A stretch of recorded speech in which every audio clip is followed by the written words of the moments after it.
Hello అండి, అందరికీ నమస్తే. Good morning. నేను మీ శ్రీనివాస్ని. న్యూస్ అనాలిసిస్ వీడియోకి స్వాగతం. ప్రతి ఒక్కరు చివరి వరకు చూడండి అండ్ లైక్ చేయండి, షేర్ చేయండి. మ్యాక్సిమం ఎక్కువ మందికి షేర్ చేయడానికి ట్రై చేయండి అండ్ సబ్స్క్రైబ్ చేయించండి కొత్త వాళ్ళ చేత.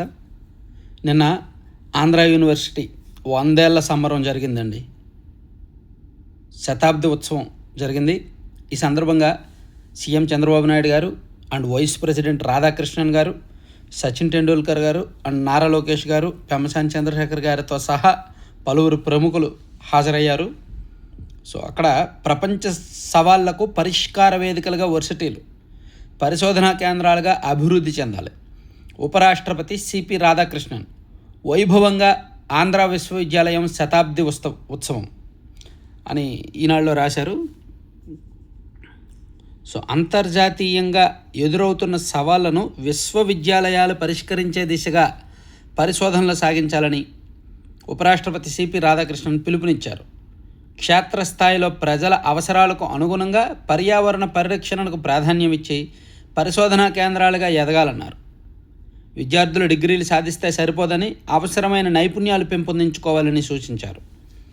అక్కడ సిపి రాధాకృష్ణ గారు మాట్లాడిన అంశాలతో పాటు చంద్రబాబు నాయుడు గారు 500 కోట్లు ఇస్తాను ఆంధ్ర యూనివర్సిటీకి, దేశంలో టాప్ 5లో ఏయూ ఒకటి కావాలి, భవిష్యత్ అంతా కూడా డేటా సెంటర్, ఏఐ, క్వాంటమ్ రంగాల మీదే ఉంది, నాలెడ్జ్, ఇన్నోవేషన్, స్టార్టప్ల మీద యువత దృష్టి పెట్టాలి, ఈ రోజు నుంచి విశాఖ విశ్వనగరి అది అన్స్టాపబుల్ అని ముఖ్యమంత్రి చంద్రబాబు గారు చెప్పారు. ఎందుకంటే నిన్న ఏయూ శతాబ్ది ఉత్సవాలు, ఈరోజేమో గూగుల్ డేటా సెంటర్కి శంకుస్థాపన చేయబోతున్నారు. అలాగే పక్కనే సచిన్ టెండూల్కర్ మాట్లాడిన అంశాలు కూడా, రాత్రికి రాత్రే విజయాలు రావు, లక్ష్య సాధనకు ఏకాగ్రత కీలకం, నా బాల్యంలో 2 గదుల ఇల్లే ఆధారం, క్రికెట్ దిగ్గజం సచిన్ టెండూల్కర్ ఆయన మాట్లాడిన అంశాలు కూడా కీలకంగా హైలైట్ చేశారనమాట. అది కీలకంగా అన్ని పత్రికల్లో కూడా బ్యానర్లో చూడొచ్చు. ఆంధ్రజ్యోతిలో కూడా వర్సిటీలకు దిక్సూచి రాబోయే 100 ఏళ్లలో బెస్ట్ బ్రాండ్గా ఏయూ, సీఎం గూగుల్ డేటా కంటే ముందే ప్రపంచాన్ని విశాఖతో కనెక్ట్ చేసిన ఆంధ్ర యూనివర్సిటీయే, ఆవిష్కరణలకు విశ్వవిద్యాలయాల వేదికలు, విశాఖ విశ్వనగరం అన్స్టాపబుల్ సిటీ అని చెప్పి దేశంలో టాప్ 5లో, ప్రపంచంలో టాప్ 100లో ఏయూ, దీనికోసం 500 కోట్లు ప్రభుత్వం ఇస్తుంది అని ఆయన మాట్లాడిన అంశాలు కూడా మనం చూడొచ్చు.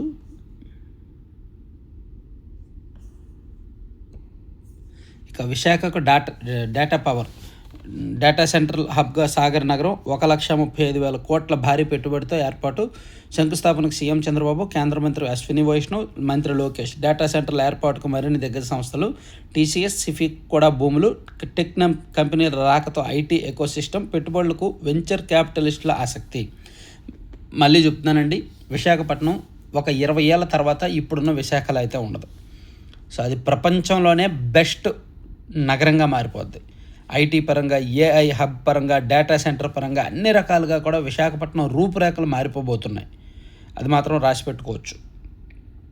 అండ్ అమరావతి నగరం కూడా, అమరావతిలో జరుగుతున్న ఐకానిక్ టవర్స్ బిల్డింగ్ నిర్మాణం కావచ్చు, ఆకృతులు కావచ్చు, ఆ భవనాల టెక్నాలజీ కావచ్చు, అమరావతి నగర నిర్మాణం కూడా భవిష్యత్తులో 20 ఏళ్ల తర్వాత అద్భుతమైన నగరంగా ఉంటుంది. భవిష్యత్తు మీద అయితే మనం భరోసా ఉంచవచ్చు, ఆశ పెట్టుకోవచ్చు. అలాగే ఇన్ఫోసిస్కి 20 ఎకరాలు ఇచ్చారు విశాఖపట్నంలో. ఐటీ అండ్ జీసీసీ పాలసీ కింద కేటాయింపు, 750 కోట్ల పెట్టుబడి పెట్టనున్న టెక్ దిగ్గజం, 7,000 మందికి ఉద్యోగ అవకాశాలు. ఇన్ఫోసిస్కి 20 ఎకరాలు ఇచ్చింది ప్రభుత్వం, 7,000 మందికి.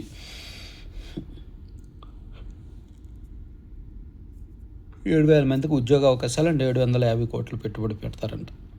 ఈ 2 అంశాలు టాప్లో ఇస్తూనే దీంతోపాటు రాష్ట్ర వ్యాప్తంగా పెట్రోల్ కష్టాలు ఇంకా ఉన్నాయండి. పెట్రోల్ బంకుల్లో ఎక్కడికక్కడ నో స్టాక్ బోర్డులు ఉన్నాయి అండ్ ఎక్కడికక్కడ ఈ వెయిటింగ్ లైన్లు కూడా బారులు తీరాయి. చూసారా, విజయవాడలో ఓ పెట్రోల్ బంకు వద్ద వాహనాల బారులు ఇంకా ఎక్కట్లే. బంకుల్లో తొలగిన no stock board, petrol, diesel కోసం వాహనాల బారులు, సీఎం ఆదేశాలతో కదిలిన యంత్రాంగం, డిపోల నుంచి బయలుదేరిన ఆయిల్ ట్యాంకర్లు. సాయంత్రానికి పరిస్థితి కాస్త మెరుగు, పోలీసు బందోబస్తుతో రేషన్ పద్ధతిలో సరఫరా, 600కు చేరిన మూతబడిన బంకుల సంఖ్య, మరో 2 రోజుల్లో సాధారణ పరిస్థితులంట. ఇది ఈ పెట్రోల్ బంకుల్లో కొరత ఇంకా కొనసాగుతూనే ఉంది. ఈనాడులో కూడా అదే రాశారండి. ఇంధన మంటల పాపం ఐఓసీఎల్దేనంట, ఇండియన్ ఆయిల్ కంపెనీ కార్పొరేషన్దే అని చెప్పి ప్రభుత్వానికి ఒక ప్రాథమిక నివేదిక అందింది. వాణిజ్య అవసరాలకు మళ్లిస్తున్నారంటూ సరఫరాలో పరిమితులు, అప్పటి నుంచి దెబ్బతిన్న సరఫరా, రాష్ట్రంలో డీజిల్ కొరతకు ప్రధాన కారణం ఇదే. ఇంధన సరఫరా కంపెనీల మాటల్ని గుడ్డిగా నమ్మిన పౌర సరఫరాల శాఖ దోష. సో గతేడాది అమ్మకాల కంటే అదనంగా సరఫరా చేస్తున్నామంటూ ప్రభుత్వానికి అధికారులు నమ్మబలికి లెక్కలిచ్చిన పెట్రోలియం సంస్థలు తెరచాటును మాత్రం రిటైల్ అవుట్లెట్లకు పరిమితులు విధించాయి. ఇండెంట్ పెట్టిన వాణిజ్య వినియోగదారులకు డీజిల్ మళ్లిస్తున్నారనే సాకుతో ఇంధనం పంపలేదు. అత్యధిక సరఫరా వాటా కలిగిన ఇండియన్ ఆయిల్ కార్పొరేషన్ లిమిటెడ్ ఏకపక్ష వైఖరి కారణంగా రాష్ట్రంలో సరఫరా వ్యవస్థ ఎక్కడికక్కడ దెబ్బతిన్నది. దేశంలో ఏ రాష్ట్రంలోనూ లేని కొరత ఒక ఆంధ్రప్రదేశ్లోనే తలెత్తడానికి ఇండియన్ ఆయిల్ సంస్థ తీరే కారణం. లేదు, హైదరాబాద్లో కూడా కొరత ఉందిగా. నిన్నంతా హైదరాబాద్లో కూడా చాలా చోట్ల వెయిట్ చేశారు. ఆ ఇబ్బంది ఉంది. నాట్ ఓన్లీ ఇన్ ఆంధ్రప్రదేశ్, హైదరాబాద్లో కూడా చాలా చోట్ల ఇబ్బందులు ఉన్నాయి. సో పెట్రోల్ డీజిల్ కోసం పడిగాపులే. కాస్త మెరుగుపడిన సరఫరా. సోమవారం బంకులకు చేరిన 2079 ట్యాంకర్లు. దీన్ని సాక్షిలో ఎలా రాశారు తెలుసా? ఇదేదో ప్రభుత్వ పాపం అన్నట్టు. ఇదిగోండి, రవాణాకు బ్రేకులు. రాష్ట్రంలో డీజిల్ కొరత, ఎక్కడికక్కడ నిలిచిపోయిన లారీలు. బంకుల వద్ద అర్ధరాత్రి నుంచి వాహనాలు బారులు. ప్రైవేట్ ట్రావెల్స్ బస్సులకు డీజిల్ గండం. అదనపు ఛార్జీలు వసూలు చేస్తున్న ఆపరేటర్లు. కార్లు, ద్విచక్ర వాహనదారుల పరిస్థితి మరింత దారుణం. వరి కోత యంత్రాలకు ఇక్కట్లు. రైతుల నుంచి రెట్టింపు రేట్లు వసూలు. రాష్ట్రంలో ఏ బంకు వద్ద చూసినా నో స్టాక్ బోర్డులే. ఇది రాస్తూ చంద్రబాబు, ఇది మీ నిర్వాకమే. వైఎస్ఆర్సీపీ అధ్యక్షుడు మాజీ సీఎం జగన్ ధ్వజం. రాష్ట్రంలో పెట్రోల్ డీజిల్ సంక్షోభం కృత్రిమ కొరతే. ఆ సాకుతో దోచుకోవడమే టీడీపీ కూటమి నేతల లక్ష్యం. పాపం అక్కడ పెట్రోల్ డీజిల్ కొరత ద్వారా కూడా దోచుకుంటారంట టీడీపీ వాళ్ళు. యాక్చువల్లీ నిన్న హైదరాబాద్లో కూడా ఆ సమస్య ఉందండి. పెట్రోల్ డీజిల్ కొరత ఉంది. మరి హైదరాబాద్ ఎడిషన్లో వీళ్ళు రాశారో లేదో కానీ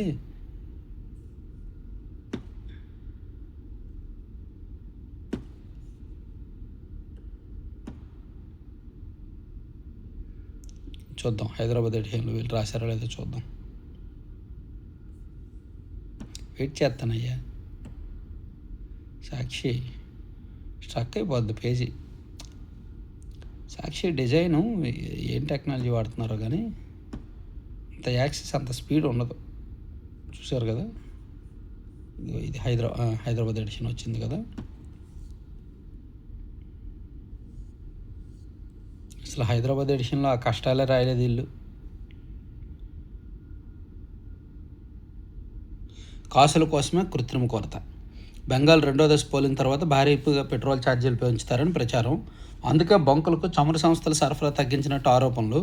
ధరలు పెరిగాక అమ్మకానికి డీలర్లు సైతం పెట్రోల్ డీజిల్ నిల్వ చేస్తున్న ఫలితంగా హైదరాబాద్ సహా వివిధ జిల్లాల్లో వాహనదారులకు తప్పని పెట్రోల్ కష్టం. సాక్షి వాళ్ళ అంటే నాకు ఇక్కడ బూత్ వచ్చింది, నేను వాడట్లేదు కానీ ఇలా చూడండి రాతలు. హైదరాబాద్లో పెట్రోల్ కష్టాలకేమో ఈ కారణం రాశారు. కాసుల కోసమే కృత్రిమ కొరత. బెంగాల్ 2వ దశ పోలిన తర్వాత పెట్రోల్ ధరలు పెంచుతారని ప్రచారం జరిగింది. ఆ ప్రచారం జరగడంతో వాహనదారులు భారీగా వచ్చేసారు, ఎక్కువ కొట్టించుకున్నారు. దానివల్ల పెట్రోల్ కష్టాలు. ఇక్కడేమో కారణం ఇది రాశారు. ఏపీ ఎడిషన్ వచ్చేసరికి చంద్రబాబు ప్రభుత్వమే కారణము. చంద్రబాబే వీళ్ళని దేంతో కొట్టాలి చెప్పండి ఈ రాతల్ని? హైదరాబాద్ ఎడిషన్లోనేమో ఇలా రాస్తున్నారు పెట్రోల్. ఎందుకంటే నేను హైదరాబాద్లో కూడా ఎక్కడికక్కడ ఇబ్బంది. ఇదిగో గ్రేటర్ హైదరాబాద్ కూకట్పల్లిలో వాహనదారులతో కిక్కిరిసిన ఓ petrol bunk. Not only Kukatpally, Hyderabad, తెలంగాణలోని చాలా ప్రాంతాల్లో ఇబ్బందే. ఏ బంకు చూసినా సరే భారీగా లైన్లు ఉన్నాయి, కార్లు ఇవన్నీ కూడా. సో హైదరాబాద్లో ఎడిషన్లోనేమో ఈ కారణం రాసి, ఆంధ్రప్రదేశ్ ఎడిషన్కి వచ్చేసరికి చంద్రబాబు నాయుడే కారణం, తెలుగుదేశం పార్టీయే కారణం, టీడీపీ వాళ్ళ దోపిడీ అంట. అసలు వీళ్ళని దేంతో కొట్టాలండి? సాక్షి పిక్చర్. సో ఇదనమాట వీళ్ళ రాతలు ఇలా ఉంటాయి. ఇంతకు మించి వీళ్ళ గురించి ఏం చెప్తాం? కాబట్టి ఏదో ఎంటర్టైన్మెంట్ కోసం చదువుతాం అంతే. ఇక హర్మూజ్ తెరుస్తాం కానీ 2 షరతులకు అంగీకరించాలి.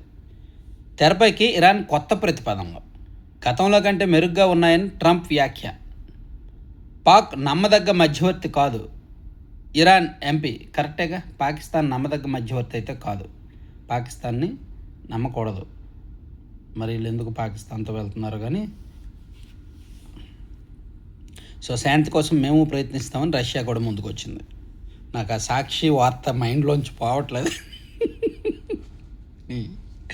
చిల్లర రాజకీయం, చిల్లర చీప్ జర్నలిజం చీప్ అనమాట. ఒకే సమస్య అన్ని రాష్ట్రాల్లోనూ ఉంటే మన రాష్ట్రంలోనేమో టీడీపీ కారణమని, పక్క రాష్ట్రంలోనేమో అమ్మని పాపం ఇటువంటి వాళ్ళని చూసి ఏం చేయాలి?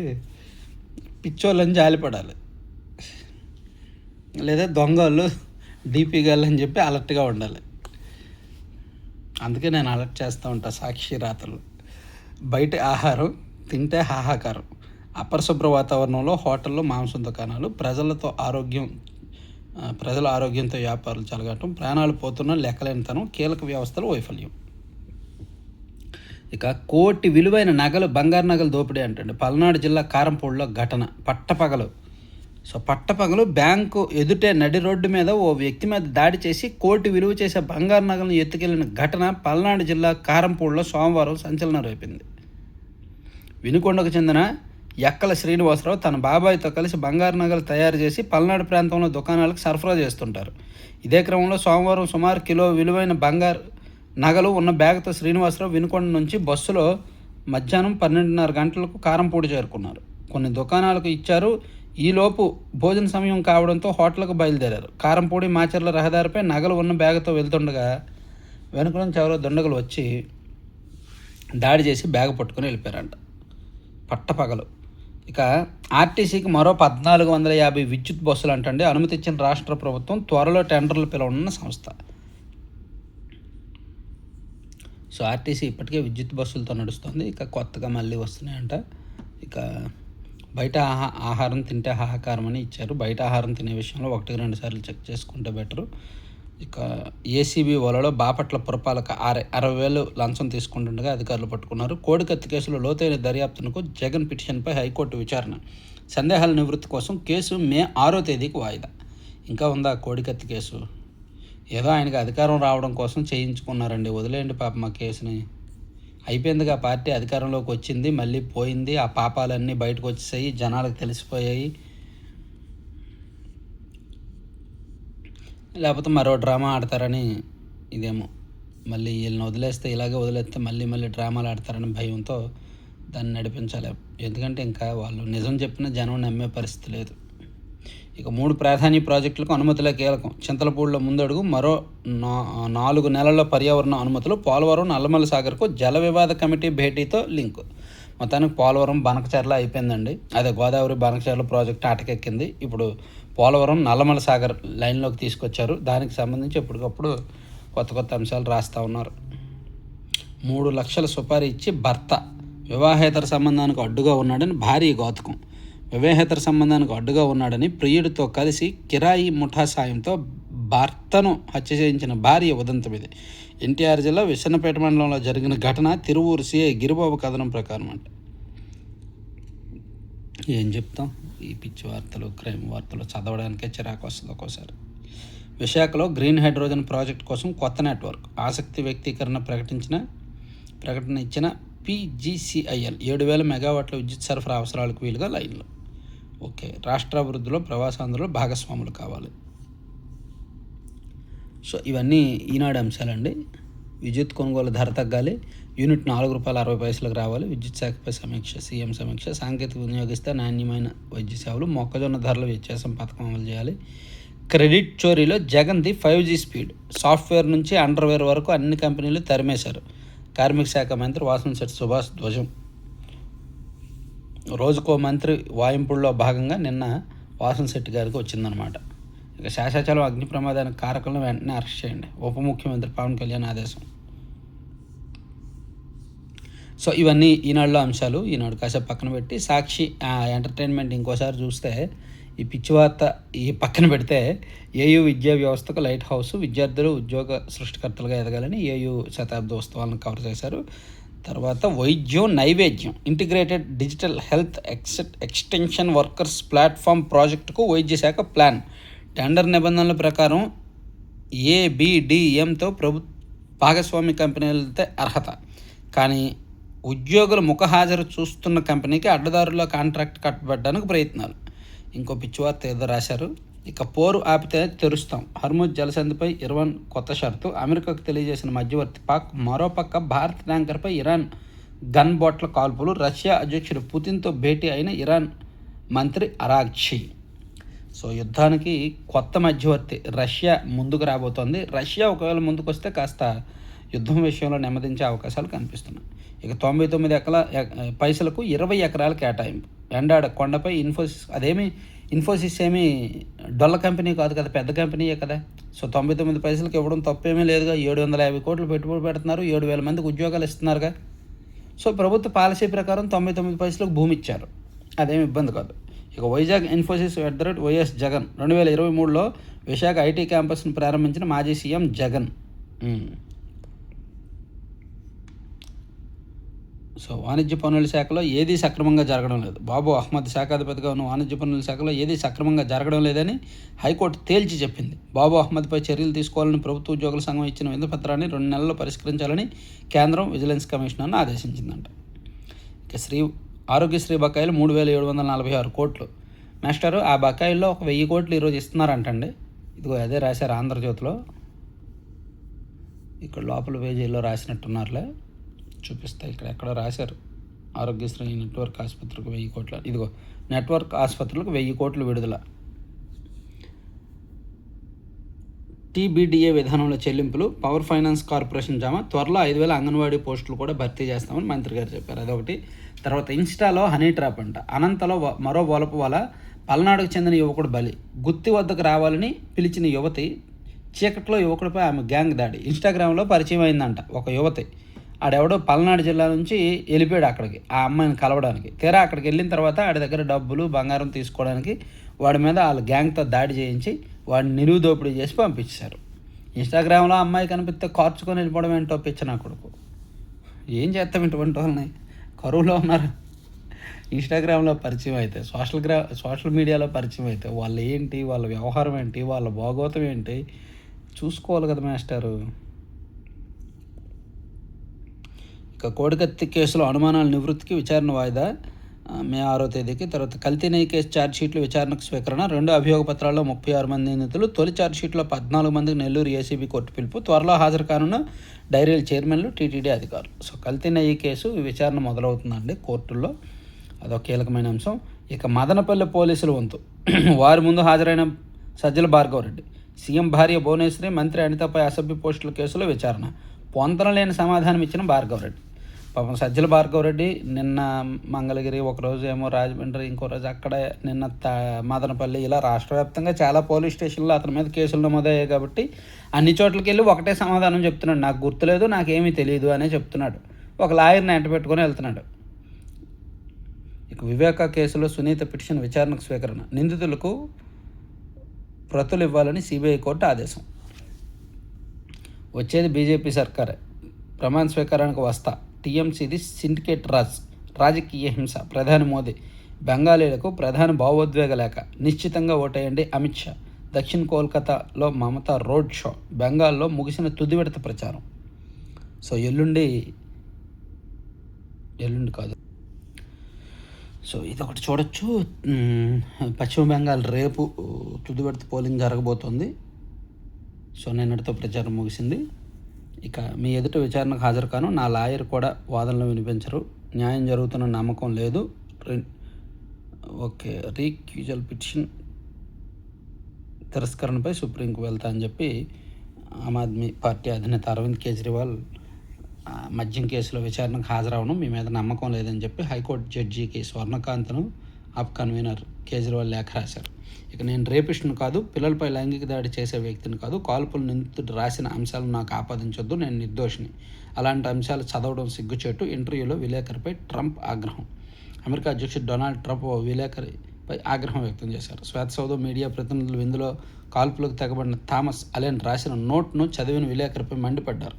విందులో కాల్పుల ఘటన జరగడానికి కొద్ది ముందు థామస్ అలెన్ తన ప్రణాళిక గురించి కుటుంబ సభ్యులకు మెయిల్ చేశాడు. ట్రంప్తో నిర్వహించిన 60 Minutes ఇంటర్వ్యూలో సిబిఎన్ రిపోర్టర్ ఈ మెయిల్ ప్రస్తావిస్తూ కొన్ని క్వశ్చన్లు అడిగాడంట. అందులో ఈ డొనాల్డ్ ట్రంప్ రేపిస్ట్ అని, చిన్నపిల్లల మీద లైంగిక దాడి అని అవన్నీ ఉండటంతో అవి అడిగేసరికి ట్రంప్ ఆ రిపోర్టర్ మీద ఆగ్రహం వ్యక్తం చేశాడు. అదొకటి రాశారు. తర్వాత నెల్లూరు జిల్లాలో సీలింగ్ భూములకు రెక్కలు. కరివేడు గ్రామం పరిధిలో 2,395 ఎకరాల ప్రభుత్వ భూములు నెల్లూరు చెన్నై జాతీయ రహదారికి అటు ఇటు చెన్నైకి చేరువ కృష్ణపట్నం దుగ్గరాజపట్నం రామాయపట్నం వాడరావులకు అత్యంత సమీపంలో. సో ఆ భూములకు 991 ఎకరాలు ప్రైవేట్ పరం, ఓ రెవెన్యూ అధికారి నిర్వాహకం. పెద్ద వ్యవహారమే ఇది. ఇక విద్యుత్ కొనుగోలు ధర మరో 30 పైసలు తగ్గాలి. ఏడాది చివరికల్లా ₹4.60 తగ్గింపే లక్ష్యం అక్కడికి. ఓకే, సో ఇవన్నీ 3 పత్రికల్లో వచ్చిన అంశాలండి. ఈ రోజుకి అయితే మాత్రం సాక్షి ఎంటర్టైన్మెంట్ హైలైట్. పాపం సాక్షిని చూసి పిచ్చోళ్ళని జాలిపడాలో, లేదంటే ఇది దొంగ పత్రిక, పనికిమాలిన పత్రిక అని కోప్పడాలో, ఏం చేయాలనేది మీ ఇష్టం. Thank you.